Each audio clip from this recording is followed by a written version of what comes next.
Welcome back to my YouTube channel. ನಾವು ಇವಾಗ ಮಧುರೈನಲ್ಲಿ ಇರ್ತಕ್ಕಂಥ ಶನಿ ಮಹಾತ್ಮ ಟೆಂಪಲ್ ಅಲ್ಲಿ ಇದೀವಿ. ಕ್ಯೂನಲ್ಲಿ ನಿಂತ್ಕೊಂಡಿದೀವಿ.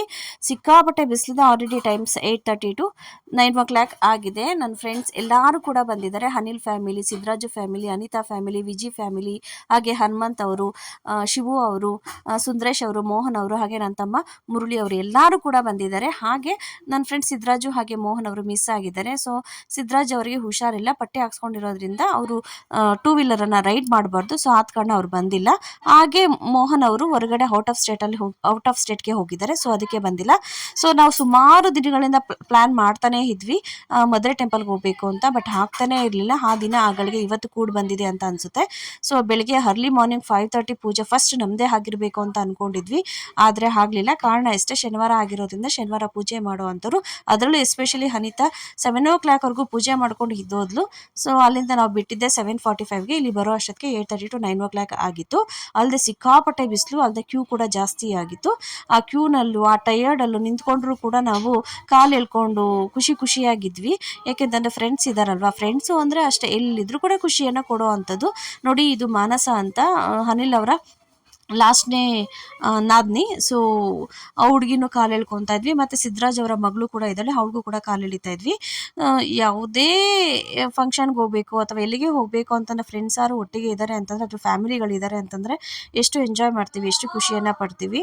ಹಾಗೆ ಇದನ್ನು ಕೂಡ ನೋಡಿ, ನಾವೆಲ್ಲರೂ ಸ್ಯಾರಿಯನ್ನು ಉಟ್ಕೊಂಡಿರೋವಂಥದ್ದು. ಸೊ ಯಾವಾಗಲೂ ನಾವು ಔಟ್ಫಿಟ್ನ ಒಂದೇ ಥರ ಹಾಕೊಬೇಕು ಅಂತ ಅನ್ಕೊತೀವಿ. ಬಟ್ ಇದರಲ್ಲಿ ನಾವು ಪ್ಲಾನೇ ಮಾಡಿರಲಿಲ್ಲ ಯಾವ ಸ್ಯಾರಿ ಹಾಕೊಬೇಕು ಅಂತ.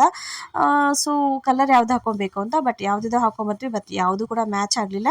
ಸೊ ಏನೂ ಪರವಾಗಿಲ್ಲ. ಹನುಮ ಜಯಂತಿ ಬೇರೆ ಇವತ್ತು. ಸೊ ಸ್ಪೆಷಲ್ ಡೇ ಅಂತ ನಮಗೆ ಅನಿಸ್ತಾ ಇತ್ತು. ನೋಡಿ, ಹಾಗೆ ಒಳಗಡೆ ಹೋಗ್ಬೇಕಾದ್ರೆ ಮೊಬೈಲ್ ಪ್ರಾಹಿಬಿಟೆಡ್ ಅಥವಾ ನಾಟ್ ಅಲೋಡ್ ಅಂತ ಬೋರ್ಡ್ ಹಾಕಿತ್ತು. ಬಟ್ ನಾವು ನಮ್ಮ ಕ್ಷಣಗಳನ್ನು, ಮಧುರ ಕ್ಷಣಗಳನ್ನು ಮೊಬೈಲ್ನಲ್ಲದೆ ಬೇರೆ ಎಲ್ಲೂ ಸೆರೆ ಹಿಡಿಯೋಕೆ ಆಗೋದಿಲ್ಲ. ಸೊ ದೇವಸ್ಥಾನ ಆಗಿದ್ದು, ದೇವಸ್ಥಾನದ ರೂಲ್ಸ್ ಇದ್ರೂ ಕೂಡ ಅದನ್ನ ಬ್ರೇಕ್ ಮಾಡ್ತಾ ಇದ್ವಿ. ಸೊ ಅದು ನಮ್ಮ ಭಕ್ತಿ ಮತ್ತೆ ನಮ್ಮ ಇಷ್ಟವನ್ನ ತೋರಿಸುತ್ತೆ ಹೊರತು ರೂಲ್ಸ್ನ ಬ್ರೇಕ್ ಮಾಡೋ ಅಂಥದ್ದಲ್ಲ. ಸೊ ಇದು ಖುಷಿಯ ಒಂದು ಕ್ಷಣಗಳು ಅಷ್ಟೇ, ಅದನ್ನು ನಾವು ಕ್ಯಾಪ್ಚರ್ ಮಾಡ್ತಾ ಇರೋವಂಥದ್ದು. ನೋಡಿ, ಎಲ್ಲ ಫ್ರೆಂಡ್ಸು ಇದ್ದಾರೆ. ಎಲ್ಲ ಫ್ರೆಂಡ್ಸ್ ಒಟ್ಟೊಟ್ಟಿಗೆ ಹೋಗ್ತಾ ಇದ್ವಿ. ಇವರು ಮೋಹನ್ ಅಂತ. ಸೊ ಇಂಥ ಒಂದು ದೇವಸ್ಥಾನಗಳಲ್ಲಿ ನೋಡಿ, ಈ ಒಂದು ಶನ್ಮಾತ್ಮ ದೇವಸ್ಥಾನ ಇದೆಲ್ಲ, ಇಲ್ಲಿ ಶನ್ಮಾತ್ಮದ ಮೂಲ ಪ್ರತಿಮೆ ಇದೆ. ಮತ್ತು ಗರ್ಭಗುಡಿನಲ್ಲೂ ಕೂಡ ಒಂದು ಪ್ರತಿಮೆ ಇದೆ. ಇಲ್ಲಿ ಭಕ್ತಾದಿಗಳಿಗೆ ಮಂಗಳಾರತಿಗಳನ್ನು ಇಲ್ಲಿ ಮಾಡುವಂಥದ್ದು. ಮತ್ತು ನಾವು ಯಾರು ಕೂಡ ಇಲ್ಲಿ ಪೂಜೆ ಮಾಡೋದಕ್ಕೆ ಮತ್ತು ತೆಂಗಿನಕಾಯಿ ಹೊಡೋದಕ್ಕೆಲ್ಲ ಬಿಡೋದಿಲ್ಲ. ಅವರು ತೆಂಗಿನಕಾಯಿಗಳನ್ನು ಹೊಡೆದು ಕೊಟ್ಟಿರ್ತಾರೆ. ಸೊ ಮಂಗಳಾರತಿ ಅನ್ನೋದು ಇಲ್ಲಿ ನಡೆಯುವಂಥದ್ದು. ಇದಾದ್ಮೇಲೆ ನಾವು ಗರ್ಭಗುಡಿಗೆ ಹೋಗಿ ಅಲ್ಲಿ ಕೂಡ ಮಂಗಳಾರತಿಯನ್ನು ಮಾಡುವಂಥದ್ದು. ಸೊ ಇಲ್ಲೂ ಕೂಡ ಪುರೋಹಿತರು ಇರ್ತಾರೆ, ಅಲ್ಲೂ ಕೂಡ ಪುರೋಹಿತರು ಇರ್ತಾರೆ.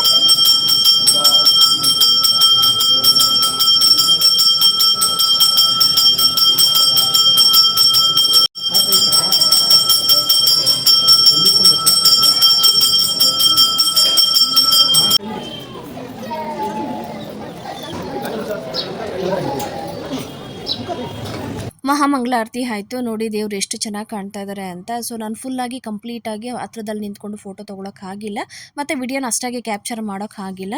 ಸೊ ಅಲ್ಲಿ ಅದಕ್ಕೆ ಅವಕಾಶನೂ ಕೂಡ ಕೊಟ್ಟಿಲ್ಲ. ಮತ್ತು ಒಳಗಡೆನೂ ಕೂಡ ಇದೇ ಥರ ದರ್ಶನ ಮಾಡಿ ನಾವು ಹೊರಗಡೆ ಬಂದ್ವಿ. ನೋಡಿ, ಫ್ರೆಂಡ್ಸ್ ಎಲ್ಲ ಹೊರಗಡೆ ಕುಂತ್ಕೊಂಡಿದ್ದಾರೆ. ಹಾಗೆ ಅಲ್ಲಿ ಪ್ರಸಾದ ಅಂತ ಕೊಟ್ಟಿರೋ ಅಂಥದ್ದು ಲಾಡು ಆಯಿತಾ. 4 ಲಾಡುಗಳಿರುತ್ತೆ. ದಪ್ಪ ಲಾಡುಗಳೇ ಇರುತ್ತೆ. ಅದನ್ನು ಅನಿಲ್ ತೊಗೊಂಡ್ರು. ಅದರಲ್ಲಿ ಒಂದು ಲಾಡು ತೊಗೊಂಡು ನಾವೆಲ್ಲರೂ ಕೂಡ ಹಂಚ್ಕೊಂಡ್ವಿ. ಮತ್ತು ಸಿಕ್ಕಾಪಟ್ಟೆ ಬಿಸಿಲಿತ್ತು.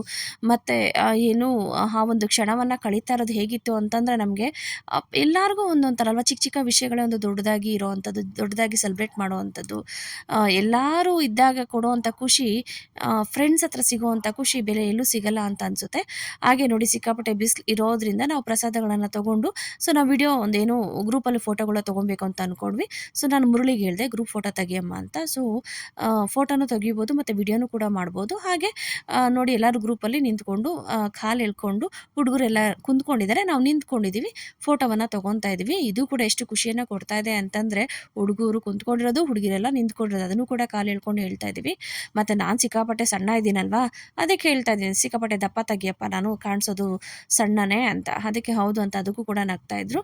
ಸೊ ಪ್ರಸಾದವೆಲ್ಲ ತೊಗೊಂಡು ಅಲ್ಲಿಂದ ಜ್ಯೇಷ್ಠಾದೇವಿ ಅಂದರೆ ಶನಿ ಮಹಾತ್ಮ ದೇವರಿದ್ದಾರಲ್ಲ, ಅವರ ಅರ್ಧಾಂಗಿ ಅಥವಾ ಪತ್ನಿ ಅಂತಲೇ ಹೇಳ್ಬೋದು ಜ್ಯೇಷ್ಠಾದೇವಿ. ಅವರ ಒಂದು ದೇವಸ್ಥಾನವೂ ಕೂಡ ಶನಿ ಮಹಾತ್ಮ ದೇವಸ್ಥಾನದಿಂದ ಹಿಂದೆ ಇದೆ. ಅಲ್ಲಿ 2 ದೇವಸ್ಥಾನ ಇದೆ, ಜ್ಯೇಷ್ಠಾದೇವಿ ದೇವಸ್ಥಾನ ಮತ್ತು ಗಣೇಶನ ದೇವಸ್ಥಾನ. ಸೊ ಅಲ್ಲಿಗೆ ಹೋಗ್ತಾ ಇದ್ದೀವಿ. ನಮ್ಮ ಗಂಡು ಮಕ್ಕಳು ಬಂದಿಲ್ಲ ಇಲ್ಲಿಗೆ. ಸೊ ಅಲ್ಲಿ ದೇವಸ್ಥಾನದ ಹತ್ರನೇ ಅಲ್ಲಿ ನೆರಳಲ್ಲಿ ರೆಸ್ಟ್ ಮಾಡ್ತಾ ಇದ್ದಾರೆ. ನಾವು ಗೊತ್ತಲ್ವ, ಯಾವುದೇ ಒಂದು ಕಲ್ ಸಿಕ್ಕಿದ್ರು ಕೂಡ ಅರ್ಶಿನ ಕುಂಕುಮ ಇದ್ದರೆ ಪೂಜೆ ಮಾಡೋ ಅಂಥವ್ರು. ಅಂಥದ್ರಲ್ಲಿ ಸೊ ಜ್ಯೇಷ್ಠಾದೇವಿ ಈ ಥರ ದೇವ್ರುಗಳನ್ನ ನಾವು ಬಿಡ್ತೀವ. ಸೊ ಅದಕ್ಕೂ ಕೂಡ ನಾವು ಹೋಗಲೇಬೇಕು. ಒಳಗಡೆ ಹೋಗ್ತಾ ಇದ್ವಿ. ನಾವು ಹೋಗ್ಬೇಕಾದ್ರೆ ಅಲ್ಲಿ ಹೋಮ ಹವನಗಳು ಕೂಡ ಜೋರಾಗಿ ಸ್ತೋತ್ರಗಳೆಲ್ಲ ನಡೀತಾ ಇತ್ತು. ಸೊ ಅದನ್ನು ಕೂಡ ಖುಷಿಯಾಗಿ ಕೇಳ್ಬೋದಾಗಿತ್ತು. ಯಾಕಂದರೆ ದೇವಸ್ಥಾನಗಳಲ್ಲಿ ನಡೀತಕ್ಕಂಥ ಪ್ರವಚನಗಳಾಗಿರ್ಬೋದು, ಸ್ತೋತ್ರಗಳಾಗಿರ್ಬೋದು ಕಿವಿಗೆ ಹಿಂಪನ್ನು ಕೊಡುತ್ತೆ ಮತ್ತು ದೇಹಕ್ಕೆ ಸಂತೋಷವನ್ನು ಕೊಡುತ್ತೆ, ನಿಜ. ಹಾಗೆ ನಾವು ಜ್ಯೇಷ್ಠಾದೇವಿ ಟೆಂಪಲ್ಗೆ ಹೋದಾಗ ಯಾವುದೇ ರೀತಿಯ ನಿರ್ಬಂಧಗಳು ಅಲ್ಲಿ ಇರಲಿಲ್ಲ. ಫೋಟೋವನ್ನು ತೆಗಿಬಾರ್ದು ಅಥವಾ ವಿಡಿಯೋ ಮಾಡಬಾರ್ದು ಅಂತ. ಮತ್ತು ಅಲ್ಲಿ ಯಾವುದೇ ಕೂಡ ಪೂಜೆ ಮಾಡ್ತಕ್ಕಂಥ ಪೂಜಾರಿಗಳು ಕೂಡ ಇರಲಿಲ್ಲ. ಅಲ್ಲಿ ತಾಯ್ತಗಳನ್ನು ಕಟ್ಟುವಂಥದ್ದು ಅಥವಾ ದಾರಗಳನ್ನು ಕೊಡುವಂಥದ್ದು ಮಾಡ್ತಾಯಿದ್ರು. ಹಾಗೆ ನಾನು ದೇವರ ಒಂದು ಕ್ಯಾಪ್ಚರನ್ನು ಮಾಡಿದೆ. ನೋಡಿ, ಇದೇ ಜ್ಯೇಷ್ಠಾದೇವಿ ದೇವಸ್ಥಾನ, ಅಂದರೆ ಶನಿಮಹಾತ್ಮನ ಅರ್ಧಾಂಗಿ ಅಥವಾ ಪತ್ನಿ ಅಂತಲೇ ಹೇಳ್ಬೋದು. ಅದಾದಮೇಲೆ ದೇವರ ದರ್ಶನವನ್ನು ಪಡ್ಕೊಂಡು ಆದಮೇಲೆ ನಮ್ಮ ಹುಡುಗಿರೆಲ್ಲ ಕುಂತ್ಕೊಂಡು ರೆಸ್ಟ್ ಮಾಡ್ತಾ ಇರೋವಂಥದ್ದು. ದೇವಸ್ಥಾನದಲ್ಲಿ ಸ್ವಲ್ಪ ಹೊತ್ತು ಕುಂತ್ಕೊಂಡು ಬರಬೇಕು ಅಂತಾರಲ್ಲ, ಸೊ ಅದಕ್ಕೆ ಕುಂತ್ಕೊಂಡು ರಿಲ್ಯಾಕ್ಸ್ ಆಗ್ತಾ ಇದ್ದಾರೆ. ಯಾಕಂತಂದರೆ ಎಲ್ಲೂ ಕುಂತ್ಕೊಂಡಿರಲಿಲ್ಲ. ಅಲ್ಲಿ ಒಂದು ಸ್ವಲ್ಪ ಹೊತ್ತು 1-2 ನಿಮಿಷ ಕುಂತ್ಕೊಂಡಿದ್ದು ಅಷ್ಟೇ. ಅದಾದಮೇಲೆ ನೆಕ್ಸ್ಟು ಅಲ್ಲಿಂದ ಗಣೇಶನ ಟೆಂಪಲ್ಗೆ ಹೋಗಬೇಕು. ಸೊ ಅದಕ್ಕೋಸ್ಕರ ಇಲ್ಲಿ ಏನಾದರೂ ಕೊಬ್ಬರಿ ತಿನ್ನಬೇಕು ಅಂತ ಅಂದ್ಕೊಂಡ್ವಿ. ಟೈಮು ಇಲ್ಲ, ಬೇಡ ಇಲ್ಲಿ ತಿನ್ನೋದೆಲ್ಲ, ಹೊರಗಡೆ ಹೋಗಿ ತಿನ್ನೋಣ ಅಂತಂದಾಗ ಅಲ್ಲಿಂದ ಗಣೇಶ ದೇವಸ್ಥಾನಕ್ಕೆ ಬಂದ್ವಿ. ಅಲ್ಲೂ ಕೂಡ ನಮ್ಮ ಹೆಣ್ಮಕ್ಳು ಬಿಡಬೇಕಾ, ಸೊ ಏನು ಪ್ರದಕ್ಷಿಣೆಗಳನ್ನು ಹಾಕಿದ್ದು ದೇವ್ರ ಹತ್ರ ವರನ ಕೇಳಿದ್ದು. ಅದರಲ್ಲೂ ಎಸ್ಪೆಷಲಿ ನಮ್ಮ ಹೆಣ್ಮಕ್ಳು ಏನೋ 5 ಪ್ರದಕ್ಷಿಣೆ ಎಲ್ಲ ಹಾಕಿ ಬಂದು ದೇವ್ರ ಹತ್ರ ಭಕ್ತಿಯಿಂದ ಕೇಳ್ಕೊಂಡಿದ್ದು. ಅದಾದಮೇಲೆ ನಾವು ಬಂದಿದ್ದೆ ಅನ್ನ ದಾಸೋಹ ನಡೀತಕ್ಕಂಥ ಜಾಗಕ್ಕೆ, ಅನ್ನ ಸಂತರ್ಪಣೆ ನಡೀತಕ್ಕಂಥ ಅಥವಾ ಪ್ರಸಾದವನ್ನು ಕೊಡುವಂಥ ಜಾಗಕ್ಕೆ. ನೋಡಿ, ಅನ್ನವನ್ನು ದಾನ ಅಂತ ಹೇಳಬಾರ್ದು. ಯಾಕಂದರೆ ಅನ್ನವನ್ನು ಯಾರೂ ಕೂಡ ದಾನ ಮಾಡೋಕ್ಕಾಗೋದಿಲ್ಲ. ಯಾಕಂದರೆ ಅನ್ನವನ್ನು ನಾವು ಬೆಳೆಯೋದಲ್ಲ, ಅಥವಾ ಅನ್ನ ನಮ್ಮಿಂದ ಸೃಷ್ಟಿಯಾಗಿದ್ದಲ್ಲ, ದೇವರು ಕೊಡುವಂಥದ್ದು. ಅನ್ನ ಸಂತರ್ಪಣೆ ಅಂತ ಕರಿಬೇಕು. ಸೊ ನಾವು ಯಾರೂ ದಾನ ಮಾಡೋಕ್ಕಾಗೋದಿಲ್ಲ. ಇದು ಹರ್ಷಣ ನನಗೆ ಹೇಳ್ಕೊಟ್ಟಿರೋದು. ಸೊ ಅನ್ನ ಸಂತರ್ಪಣೆ ಕೊಡುವಂತಹ ಜಾಗ ಇದು. ಬೆಳಗ್ಗೆ ಆಗಿರೋದ್ರಿಂದ ಟಿಫನ್ಗೆ ಅಂತ ಪಲಾವ್ ಮಾಡಿದ್ರು, ಅದ್ರ ಜೊತೆಗೆ ಚಟ್ನಿ, ಅದ್ರ ಜೊತೆಗೆ 2 ಸೌತೆಕಾಯಿಯನ್ನು ಕೊಡ್ತಾಯಿದ್ರು. ಎಷ್ಟು ರುಚಿಯಾಗಿರುತ್ತೆ ಅಂತಂದರೆ ನೋಡಿ, ಇದೆ ಟಿಫನ್ನು. ಎಲ್ಲರೂ ಕುಂತ್ಕೊಂಡು ಒಂದು ಕಡೆ ಟಿಫನನ್ನು ತಿನ್ನೋ ಅಂಥದ್ದು. ಫ್ರೆಂಡ್ಸ್ ಎಲ್ಲರೂ ಕುಂತ್ಕೊಂಡು ಒಂದು ಕಡೆ ತಿಂತೀವಿ ಅಂತಂದರೆ ಎಷ್ಟು ಖುಷಿ ಆಗ್ತಾ ಇರುತ್ತೆ ಅಲ್ವಾ. ಅಷ್ಟೇ ರುಚಿಯಾಗಿರ್ತಕ್ಕಂಥ ಪ್ರಸಾದ. ಫ್ರೆಂಡ್ಸ್ ಇದ್ದಾರೆ ಇನ್ನೂ ರುಚಿಯಾಗಿ. ಎಷ್ಟು ಆನಂದ ಅಲ್ವಾ ಇವೆಲ್ಲ. ಸೊ ಚಿಕ್ಕ ವಿಷಯಗಳು ನಮ್ಗೆ ಎಷ್ಟು ಆನಂದವನ್ನು ಕೊಡುತ್ತೆ ಅಂದರೆ ಅದನ್ನು ಎಕ್ಸ್ಪ್ಲೈನ್ ಮಾಡೋಕ್ಕೂ ಕೂಡ ಆಗೋದಿಲ್ಲ. ಮತ್ತು ಪ್ರಸಾದವನ್ನು ಯಾವತ್ತೂ ಅಷ್ಟೇ ನಿಂತ್ಕೊಂಡು ತಿನ್ನಬಾರ್ದು, ಕುಂತ್ಕೊಂಡು ತಿನ್ನಬೇಕು. ಸೊ ಆದ್ದರಿಂದ ಉಪಹಾರ ಆಗಲಿ, ದೇವ್ರದ್ದು ಅಥವಾ ಪ್ರಸಾದ ಆಗಲಿ, ಸೊ ನಾವೆಲ್ಲರೂ ಕುಂತ್ಕೊಂಡು ತಿಂತಾಯಿದ್ವಿ. ಹಾಗೆ ಹುಡುಗರು ಕೂಡ ಅದನ್ನು ಸಹಕರಿಸಿದ್ರು. ಅಂದರೆ ಸುಂದರೇಶ್ ಆಗಿರ್ಬೋದು, ಹನುಮಂತು ಆಗಿರ್ಬೋದು, ಮುರಳಿ ಆಗಿರ್ಬೋದು, ಮೋಹನ್ ಆಗಿರ್ಬೋದು, ಎಲ್ಲರೂ ಕೂಡ ಕೆಳಗಡೆನೇ ಕುಂತ್ಕೊಂಡು ನಮ್ಮ ಜೊತೆ ತಿಂದರು. ಆದರೆ ಶಿವು ಅವರು ನಿಂತ್ಕೊಂಡು ತಿಂತಾಯಿದ್ರು. ಸೊ ಪರವಾಗಿಲ್ಲ. ಸೊ ಅನಿಲು ಕೂಡ ಕುಂತ್ಕೊಂಡಿದ್ದಾರೆ, ಯಾಕಂತಂದರೆ ಹುಷಾರಿಲ್ಲ ಅವರಿಗೆ. ಸೊ ಎಲ್ಲರೂ ಕೂಡ ಹೊಟ್ಟೆ ತುಂಬ ಟಿಫನ್ನೇ ಊಟದ ರೀತಿಯಲ್ಲಿ ತಿಂದಿದ್ದೀವಿ, ಹೊಟ್ಟೆ ತುಂಬ ತಿಂದಿದ್ದೀವಿ. ಅಷ್ಟು ಚೆನ್ನಾಗಿತ್ತು. ಅಲ್ಲಿಂದ ನೋಡಿ, ನಾವು ಊಟಕ್ಕೆ ಮುಂಚೆ ಇರ್ತಕ್ಕಂಥ ಎಲ್ಲ ರೀತಿಯ ಕರೆನ್ಸಿಗಳನ್ನು ನಾವಿಲ್ಲಿ ನೋಡ್ಬೋದು. ಕಾಯಿನ್ಗಳಾಗಿರ್ಬೋದು, ನೋಟುಗಳಾಗಿರ್ಬೋದು, ಪೈಸೆಗಳಾಗಿರ್ಬೋದು, 1 ಪೈಸೆ, 2 ಪೈಸೆ, 3 ಪೈಸೆ, ಏನು ಕೌಂಟ್ ಮಾಡೋಕ್ಕೆ ಸಾಧ್ಯ ಇದೆಯೋ ಅದೆಲ್ಲವನ್ನು ಇಲ್ಲಿ ಎಕ್ಸಿಬಿಷನ್ ಥರ ಇಟ್ಟಿದ್ದಾರೆ. ಆಮೇಲೆ ಆನ್ಲೈನಲ್ಲಿ ಈ ಥರ ಕಾಯಿನ್ಗಳನ್ನ ಕೊಟ್ಟರೆ ಅಷ್ಟು ದುಡ್ಡು ಕೊಡ್ತೀವಿ, ಇಷ್ಟು ದುಡ್ಡು ಕೊಡ್ತೀವಿ ಅಂತಾರಲ್ಲ, ಅದನ್ನು ನಂಬಕ್ಕೆ ಹೋಗ್ಬೇಡಿ. ಅದೆಲ್ಲ ಫೇಕು ಕರೆನ್ಸಿಗಳು. ಇದು ಹೌದು, ಬೇರೆ ಕಂಟ್ರಿಗಳ ಒಂದು ಕಾಯಿನ್ಸು. ಮತ್ತು ನೋಡಿ, ಇಲ್ಲೊಂದಿದೆ 9 ವರ್ಷ ಕಂಪ್ಲೀಟ್ ಮಾಡಿದಂಥ ಆರ್ಮಿನಲ್ಲಿ ಕಂಪ್ಲೀಟ್ ಮಾಡಿದಂಥವರಿಗೆ ಕೊಡೋಂಥ ಬ್ಯಾಡ್ಜ್, ಅದು ಗೌರವ. ಅದು ಸರಿಯಾಗಿ ಕಾಣ್ತಿಲ್ಲ, ಇಲ್ಲೊಂದಿದೆ.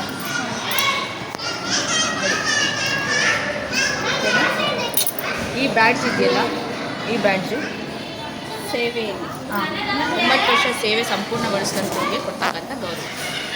ಕೊಡುವ ಅದು ಗೌರವ. ಇದು ಏನಂತಾರೆ, ಪುರಸ್ಕಾರ.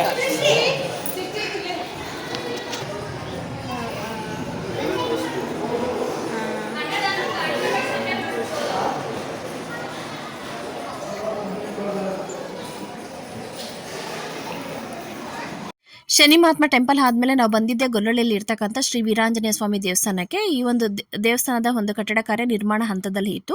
ಒಂದು 3-4 ಮಂತ್ಸ್ ಆದಮೇಲೆ ಇದು ಕೂಡ ಕಂಪ್ಲೀಟ್ ಆಗುತ್ತೆ. ನೋಡಿ, ಈ ಒಂದು ದೇವಸ್ಥಾನ ಇದೆಯಲ್ಲ, ನನ್ನ ಒಂದು 40 ವರ್ಷಗಳ ಒಂದು ಅಂತರದಲ್ಲಿ ಒಂದು 2-3 ಸರಿ ಈ ದೇವಸ್ಥಾನಕ್ಕೆ ಬಂದಿರ್ಬೋದು. 7 ವರ್ಷ ನನಗಿದ್ದಾಗ ನಾನು ಇಲ್ಲಿ ಮದುವೆಗೆ ಅಂತ ಬಂದಾಗ ಇಲ್ಲಿ ಜಾತ್ರೆ ಕೂಡ ಇತ್ತು. ಅಂಥ ಟೈಮಲ್ಲಿ ನಮ್ಮ ತಂದೆಯವರು ನನಗೆ 3 ರೂಪೀಸ್ ದುಡ್ಡು ಕೊಟ್ಟಿದ್ರು. ಸೊ ಆ ತೇರ ಹತ್ರ ಆಟ ಆಡ್ಬೇಕಾದ್ರೆ ಅದು ಕಳೆದೋಗಿತ್ತು. ಆ ಮೆಮೊರಿ ಕೂಡ ನಾನು ಇಲ್ಲಿ ರೀಕಾಲ್ ಮಾಡಿಕೊಂಡೆ. ಅಲ್ಲದೆ ಇವತ್ತು ಹನುಮ ಜಯಂತಿ ಆಗಿರೋದ್ರಿಂದ ಜನಗಳು ಕೂಡ ತುಂಬ ಜನ ಇದ್ದರು. ಮತ್ತು ಕ್ಯೂ ಸಿಸ್ಟಮಲ್ಲೆಲ್ಲ ನಿಂತ್ಕೊಂಡಿದ್ರು. ನಾವು ಇಲ್ಲಿ ಬಂದಿದ್ದು ಲೇಟ್ ಆಗಿರೋದ್ರಿಂದ ಅಫ್ಕೋರ್ಸ್ ನಮ್ಮದು ಕೂಡ ಒಂದು ಲಾಂಗ್ ಡಿಸ್ಟೆನ್ಸ್ ಕ್ಯೂ ಸಿಸ್ಟಮ್ ಇತ್ತು. ಅಲ್ಲೂ ಕೂಡ ನಾವು ಫ್ರೆಂಡ್ಸ್ಗಳನ್ನ ಕಾಲು ಎಳ್ಕೊಂಡು ಮಾತಾಡ್ಕೊಂಡಿದ್ವಿ. ಮತ್ತು ಅಲ್ಲಿ ನಮಗೆ ಪಾನಕ, ಮಜ್ಜಿಗೆ, ಹೆಸರುಬೇಳೆ ಕೊಡ್ತಾಯಿದ್ರು. ಸೊ ದೇವ್ರ ದರ್ಶನಕ್ಕಿಂತ ಮುಂಚೆ ನಾವು ತೊಗೊಳ್ಳೋಣ ಅಂತ ಅಂದ್ಕೊಂಡ್ವಿ. ದರ್ಶನ ಆದಮೇಲೆ ತೊಗೊಬೇಕು ಅಂದ್ಬಿಟ್ಟು ಬಂದ್ವಿ. ನೋಡಿ, ದೇವರನ್ನ ನೋಡೋದಕ್ಕೆ ಸತತವಾಗಿ ಒಬ್ಬೊಬ್ರಿಗೆ 5 ನಿಮಿಷ ಟೈಮನ್ನು ಕೊಡ್ತಾಯಿದ್ರು. ಯಾಕಂತಂದರೆ ದೇವರು ಹೊರಗಡೆ ಇಟ್ಟಿರೋದ್ರಿಂದ ಕಂಪ್ಲೀಟಾಗಿ ಕಟ್ಟಡ ನಿರ್ಮಾಣ ಆದಮೇಲೆ ದೇವರನ್ನ ಗರ್ಭಗುಡಿಗೆ ಸೇರಿಸೋ ಅಂಥದ್ದು. ಸೊ ಅಲ್ಲಿವರೆಗೂ ಕಣ್ಣು ತುಂಬಿಸ್ಕೊಳ್ಳಿ ಅಂತ 5 ನಿಮಿಷ ಪ್ರತಿಯೊಬ್ಬರ ಭಕ್ತಾದಿಗಳು ಕೂಡ ಇಲ್ಲಿ ಕೊಡ್ತಾಯಿದ್ರು. ಎಲ್ಲರೂ ಕೂಡ 5 ನಿಮಿಷ ಟೈಮಲ್ಲಿ ದೇವರನ್ನ ಕಣ್ ತುಂಬಿಸ್ಕೊಳ್ಳೋ ಅಂಥದ್ದು ಅಥವಾ ದೇವರಲ್ಲಿ ಪ್ರಾರ್ಥನೆ ಸಲ್ಲಿಸೋವಂಥದ್ದು ಹೀಗೆಲ್ಲ ಮಾಡ್ತಾಯಿದ್ರು. ಮತ್ತು ಹುಡುಗರು ಇವೆಲ್ಲದಕ್ಕೂ ನಮ್ಮದಕ್ಕೂ ಸಂಬಂಧ ಇಲ್ಲ ಅನ್ನೋ ರೀತಿಯಲ್ಲಿ ನಿಂತ್ಕೊಂಡಿದ್ರು. ಯಾಕಂದರೆ ಹುಡುಗಿರು ತೊಗೊಳ್ಳೋವಂಥ ಟೈಮ್ ಇದೆಯಲ್ಲ ಅಷ್ಟಿತ್ತು. ಮತ್ತು ಅನಿಲ್ ಅವ್ರಿಗೆ ಈ ಒಂದು ದೇವಸ್ಥಾನ ಅಥವಾ ಈ ಒಂದು ದೇವರು ಮನೆ ದೇವರು ಅಂತ ಅನಿಸುತ್ತೆ. ಸೊ ಹಾಗಾಗಿ ಅವರು ಬರ್ತಾ ಇರ್ತಾರೆ. ಸೊ ಇಲ್ಲಿ ಅವರು ತಾಯ್ತಗಳನ್ನು ಕಟ್ಟಿಸ್ಕೊಳ್ಳೋದು ಅವೆಲ್ಲ ಮಾಡ್ತಾಯಿದ್ರು. ನಾವು ಕೂಡ ಚಿಕ್ಕ ಹುಡುಗರಲ್ಲಿ ಇದ್ದಾಗ ತಾಯ್ತಗಳನ್ನೆಲ್ಲ ಕಟ್ಟಿಸ್ಕೊತಾ ಇದ್ವಿ. ಸೊ ಆಂಜನೇಯ ಸ್ವಾಮಿ ಅಂತ ಹೌದು, ತಾಯ್ತ ಕೂಡ ಕಟ್ಟಿಸೋ ಅಂಥದ್ದು. ಸೊ ಅದಾದಮೇಲೆ ಹುಡುಗರು ಒಂದು ಕುಂಕುಮನೂ ಇಟ್ಕೊಳ್ದೆ, ಪ್ರಸಾದನೂ ತೊಗೊಳ್ದೆ, ತೀರ್ಥನೂ ತೊಗೊಳ್ದೆ ಒಂದು ಕಡೆ ನಿಂತ್ಕೊಂಡಿದ್ದು. ಸೊ ಅನಿತಾ ಹೋಗಿ ಅವರಿಗೆ ಕುಂಕುಮವನ್ನೆಲ್ಲ ಕೊಟ್ಲು. ಅದಾದಮೇಲೆ ನಾವು ಬಂದಿದ್ದೆ ಪ್ರಸಾದವನ್ನು ತೊಗೊಳೋದಕ್ಕೆ. ನೋಡಿ, ಪ್ರಸಾದ ತೊಗೊಳೋದಕ್ಕೆ ಕ್ಯೂನಲ್ಲಿ ನಿಂತ್ಕೊಂಡಿದ್ದೀವಿ ಇಲ್ಲಿ. ಸೊ ಹೆಸರುಬೇಳೆಯನ್ನು ಕೊಡ್ತಾ ಇದ್ರೆ ಎಲ್ಲ ಕೂಡ ಖಾಲಿ ಆಗೋಗಿತ್ತು. ನಮಗೆ ಎಷ್ಟಾಗುತ್ತೋ ಅಷ್ಟಿತ್ತು ಅನ್ನೋ ಮಟ್ಟಿಗೆ ಇತ್ತು. ಸೊ ಸದ್ಯಕ್ಕೆ ಪ್ರಸಾದ ಕೂಡ ಸಿಕ್ತು, ಅದನ್ನು ತೊಗೊಂಡು ತಿಂದ್ವಿ. ಇನ್ನೊಂದು ಕಡೆ ಕೇಸರಿ ಬಾತು ಮತ್ತು ಪುಳಿಯೋಗರೆ ಕೊಡ್ತಾಯಿದ್ರು, ಅದನ್ನು ಕೂಡ ತೊಗೊಂಬಂದು ತಿಂದು ಸೊ ಫ್ರೆಂಡ್ಸ್ ಎಲ್ಲ ಇನ್ನೊಂದ್ಸರಿ ಮತ್ತೆ ತೊಗೊಂಡು ತಿಂದರು. ಅದಾದಮೇಲೆ ಹುಡುಗರು ಬಿಡಬೇಕಾ, ಚಿಕ್ಕ ವಿಷಯಗಳು ಕೂಡ ಅವ್ರಿಗೆ ಖುಷಿಯನ್ನು ಕೊಡೋ ಅಂಥದ್ದು. ಅವರು ಕೂಡ ಫೋಟೋಗಳನ್ನು ತೊಗೊಬೇಕು. 3 ಜನ ನಿಂತ್ಕೊಂಡಿದ್ರು, ಆದರೆ ಹುಡುಗರು ಇರೋ ಅಂಥದ್ದು 5 ಜನ. ಸೊ 5 ಜನನೂ ಕೂಡ ಯಾರು ಮಿಸ್ ಆಗಬಾರ್ದು ಅಲ್ವಾ. ಸೊ ಅದರಿಂದ 5 ಜನನೂ ಸರಿ ಮತ್ತೆ ಫೋಟೋಗಳನ್ನು ತೊಗೊಂಡ್ರು. ನೋಡಿ, 5 ಜನ ಇದ್ದಾರೆ. ಅದಾದಮೇಲೆ ನಾವು ಹುಡುಗಿರು ಬಿಡಬೇಕಾ, ನಮ್ಮದು ಕೂಡ ಗ್ರೂಪ್ ಫೋಟೋ ಇರಲೇಬೇಕು ಅಂತ ಹೇಳಿ ಎಲ್ಲರೂ ಸರಿ ಗ್ರೂಪಾಗಿ ಫೋಟೋವನ್ನು ತೊಗೊಂಡ್ವಿ. ಸೊ ಫೋಟೋವನ್ನು ತೊಗೊಂಡು ಆದಮೇಲೆ ಸೊ ಈ ಒಂದು ದೇವಸ್ಥಾನಕ್ಕೆ ಹೋಗ್ಬೇಕು ಅಂದರೆ 2 ಅವರ್ ಪರ್ಮಿಷನನ್ನು ತೊಗೊಂಡು ಬಂದಿದ್ರು ಎಲ್ಲರೂ. ಸೊ ಅದಾದಮೇಲೆ ಅವ್ರವ್ರು ಯಾವ್ಯಾವ ಕೆಲಸಗಳಿಗೆ ಹೋಗೋಕ್ಕೆ ಸ್ಟಾರ್ಟ್ ಮಾಡಿದ್ರು. ಅಲ್ಲಿಂದ ನಾವು ಬಂದಿದ್ದೆ. ನೋಡಿ, ಅನಿತಾ ಮನೆಗೆ ಒಬ್ಬಟ್ಟೂಟ ರೆಡಿ ಆಗ್ತಾ ಇದೆ. ಹನುಮ ಜಯಂತಿ ಪ್ರಯುಕ್ತ ಮದುವೆ ದೇವಸ್ಥಾನಕ್ಕೆ ಏನು ಬಂದ್ವಿ, ಕಾಯೆಲ್ಲ ಒಳ್ದಿತ್ತಲ್ಲ. ಸೊ ಆ ಕಾಯೆಲ್ಲ ತೊಗೊಂಡು ಸೊ ಅಷ್ಟು ಜನಗಳ ಪೂಜೆಯ ಕಾಯಿಗಳನ್ನ ಇಟ್ಕೊಂಡು ಒಬ್ಬಟ್ಟೂಟ ಮಾಡಿಸ್ತಾ ಇರೋದು ಅನಿ. ಎಲ್ಲ ಮಾಡಿದ್ದು ಅನಿನೇ, ಎಲ್ಲ ನಾವೇನು ಮಾಡಿಲ್ಲ ಆಯಿತಾ. ಎಲ್ಲ ಇವತ್ತು ಅನಿತನ ಕೈ ಊಟ ತಿನ್ನಬೇಕು ಅಂದ್ಬಿಟ್ಟು ನಮ್ಮ ಕೈಲಿ ಅನಿತಾ ಏನೂ ಮಾಡಿಸ್ಲಿಲ್ಲ. ಒಂದು 2 ಈರುಳ್ಳಿ ಕಟ್ ಮಾಡಿರ್ಬೋದು, 1-2 ಮೆಣಸಿನ್ಕಾಯಿ ಹಿಂಗೆ ಅಂದಿರ್ಬೋದು ಅಷ್ಟೇ. ಒಬ್ಬರು ಸುಮ್ಮನೆ ತಡ್ತಿರ್ಬೋದು ಅಷ್ಟೇ. ಬಟ್ ತಟ್ಟಿ ಮಾಡಿ ಎತ್ತಿಕ್ಕಿದ್ದೆಲ್ಲ ಅನಿನೇ. ಸೊ ಎಲ್ಲ ಆದಮೇಲೆ ತಟ್ಟೆ ಬರುತ್ತಲ್ಲ ಅವಾಗ ತೋರಿಸ್ತೀವಿ ಆಯಿತಾ, ಹಬ್ಬದ ಔತಣ ಹೇಗಿತ್ತು ಅಂತ. ವಿಜಿ ಈ ಕಡೆ ಬಾ, ಸ್ವಲ್ಪ ಸೈಡಿಗೆ. ಪಾಣಿಯವರು ಬಂದಿದ್ದಾರೆ. ನೆಕ್ಸ್ಟ್ ಎಲ್ಲ ಊಟ ಮಾಡ್ತಾ ಇದ್ದಾರೆ ಮೇಲೆ. ಏನಾಗಲ್ಲ ಬಿಡು ಅನಿ. ಇಲ್ಲ, ನಂಗೆ ಹುಷಾರಿಲ್ಲ ಅಂತ ಎಲ್ಲರಿಗೂ ಗೊತ್ತು.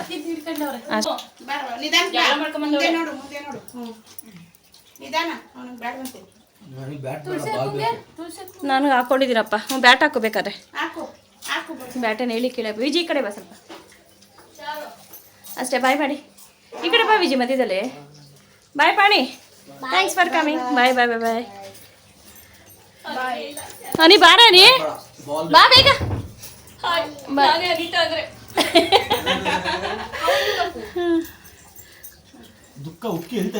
ಹೌದು, ಹೇಳು. ಎಲ್ರು ಬಂದು ಊಟ ಮಾಡ್ತಾ ಇದಾರೆ, ಖುಷಿ ಆಯ್ತು ಅಂತ ಹೇಳಕ್ಕಾಗಲ್ಲ. ಯಾಕಂದ್ರೆ ಎಲ್ರು ಬಂದಿಲ್ಲ, ಕೆಲವು ಜನ ಬಂದಿದ್ದಾರೆ. ಆಯಿತಾ, ಏನು ಪರವಾಗಿಲ್ಲ, ಯಾವುದು ವೇಸ್ಟ್ ಆಗಿಲ್ಲ ಆಗ ಅಂದ್ಬಿಟ್ಟು ಆಯಿತಾ. ನಾವೇನು ಪ್ಲ್ಯಾನ್ ಮಾಡ್ಕೊಂಡಿದ್ವೋ ಅದೇ ಥರ ನಡೆದಿದೆ, ಏನು ತೊಂದರೆ ಇಲ್ಲ ಆಯಿತಾ. ಬಟ್ ಇವತ್ತಿಂದು ಏನಿದೆ, ನಾವು ದೇವಸ್ಥಾನದ್ದು ತೆಂಗಿನಕಾಯಿಗಳನ್ನ ಇಟ್ಕೊಂಡು ಅಡುಗೆ ಮಾಡಿದ್ದು. ಸೊ ನಾವು ತೊಗೊಬೇಕು ಅಂತ ಅಂದ್ಕೊಂಡಿದ್ವಿ. ಆಲ್ಮೋಸ್ಟ್ ನಾನು ತೊಗೊಂಡಿದ್ದೀನಿ. ಅನಿಲ್, ಪಾರ್ಸಲ್ ತೊಗೊಂಡೋಗ್ತೀಯಾ? ಹಾಂ ಅಷ್ಟೇ, ಪಾರ್ಸಲ್ ತೊಗೊಂಡೋಗ್ತೀವಿ. ಮಂಜು ತೊಗೊಂಡೋಗ್ತಾರೆ. ವಿಜಿ ಪಾರ್ಸಲ್ ತೊಗೊಂಡೋಗ್ತೀಯಾ? Okay done. ಸೊ ಎಲ್ಲ ಮುಗಿಯುತ್ತೆ. ಓಕೆ ಹಾಂ ನೋಡಿ. ಸೊ ಏನದು ರಾಮರಸ ಕುಡಿತಾ ಇದ್ದಾರೆ ಅನಿಲು. ಮುಳ್ಳಿ ಕುಂತ್ಕೊಂಡು ನಿಂತ್ಕೊಂಡು ಚಾರ್ಜಿಂಗ್ ಹಾಕೊತಾ ಇದ್ದಾರೆ. ವಿಜಿ ತಿಂತಾ ಇದ್ದಾರೆ, ಮಂಜುಳ ಬಡಿಸ್ತಾ ಇದ್ದಾರೆ, ಅನಿತಾ ನಿಂತ್ಕೊಂಡು ಆಟ ಆಡ್ತಾ ಇದ್ದಾಳೆ. ಇದಾಗಿತ್ತು ಇವತ್ತಿನ ಲಾಗು. ಅಪ್ಪ ಹೊಟ್ಟೆ ತುಂಬೋಗ್ಬಿಟ್ಟಿದೆ. ಒಬ್ಬಟ್ಟಿನ ಊಟ ನಿದ್ದೆ ಬರೋ ಥರ ಇದೆ. ಆಯಿತಾ, ಇಷ್ಟು ಅಡುಗೆ ಮಾಡಿದ್ದು ಅನಿತಾ. ಥ್ಯಾಂಕ್ಸ್ ಅನಿತಾ. ಸೊ ಇಷ್ಟ ಆಗಿತ್ತು ಇವತ್ತಿನ ಲಾಗು. ನೆಕ್ಸ್ಟ್ ಒಂದು ಒಳ್ಳೆ ಲಾಗ್ ಜೊತೆ ನಾನು ಮುಂದೆ ಇರ್ತೀನಿ. ಅಲ್ಲಿವರೆಗೂ ಅನ್ನದಾತ ಸುಖಿ ಭವ. ಅನಿಲ್ ಹೇಳ್ತಾ ಇರೋದು ಸುಖಿ ಭವ. ಬಾಯ್. I know it 'cause I'm feeling the same. But it is not hard to create a new reality. Let's try do it again. Girl, I know you're looking for a man who can love you to the end and carry out all of your plans. Your claims as a friend, 'cause we want to be complete. You feel the speed of the heartbeat when the mate crossed the street. You once told me that you felt alone, that your will wasn't strong anymore. And we were lying while your feelings were bad. I didn't want that. It felt just like we were going somewhere. Let's see what we got. Your face is gone to the stars.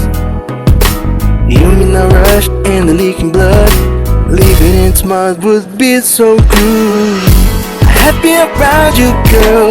I know the heart screams loud in your head, but don't let it go down, girl. I'll be better than the man you once had. Happy around you, girl. I know the heart screams loud in your head, but don't let it go down, girl. I'll be better than the man you once had. The man you once had. The man you once had.